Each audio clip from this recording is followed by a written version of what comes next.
There are fears foreign agents could use stolen Medibank data to blackmail millions of Aussies. Hackers have followed through on their threat to dump customers' personal information onto the dark web. Along with medical diagnoses and treatments, there are details of drug addictions and surgical procedures. And Medibank warns this is only the beginning.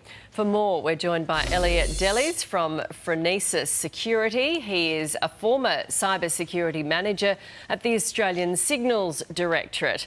Good morning to you. Unlike the Optus breach, this Medibank data contains personal health records. Do you think that makes this information a whole lot more valuable than credit card numbers or home addresses? I wouldn't say it necessarily makes it more valuable.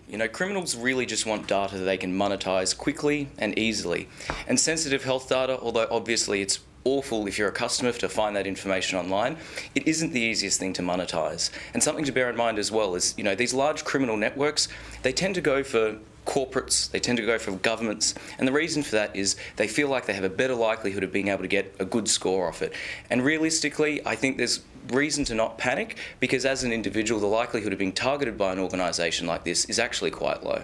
So now that all this information has started dripping out, are they going to just, I know it's hard to tell, but do you think they will target just high-profile people, or are they going to start blackmailing average, normal people for just a few $100 here and there? I don't think it's likely they'll try and target people for just a couple of $100s. And part of the reason is every time they reach out, they're basically putting their necks on the line. I think what we may see, like we've seen previously with the Optus breach, is opportunistic attackers trying to use that information to scam people and say, I'm from a bank or I'm from a hospital that you visited recently, you need to pay an invoice.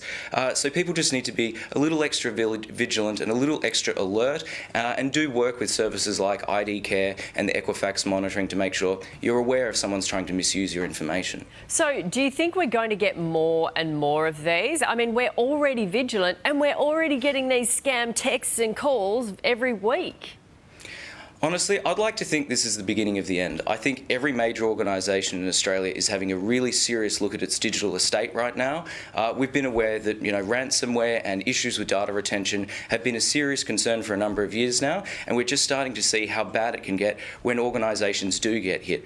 I mean, it is really difficult to find that balance because, you want to be able to make sure that your doctor has the information they need when you go to visit them, but at the same time, we want to have confidence that that information is protected as well. So striking that balance is something that is going to be a central point of focus moving forward. Yeah, now those big companies will get fined if they don't have the right software to protect all our data.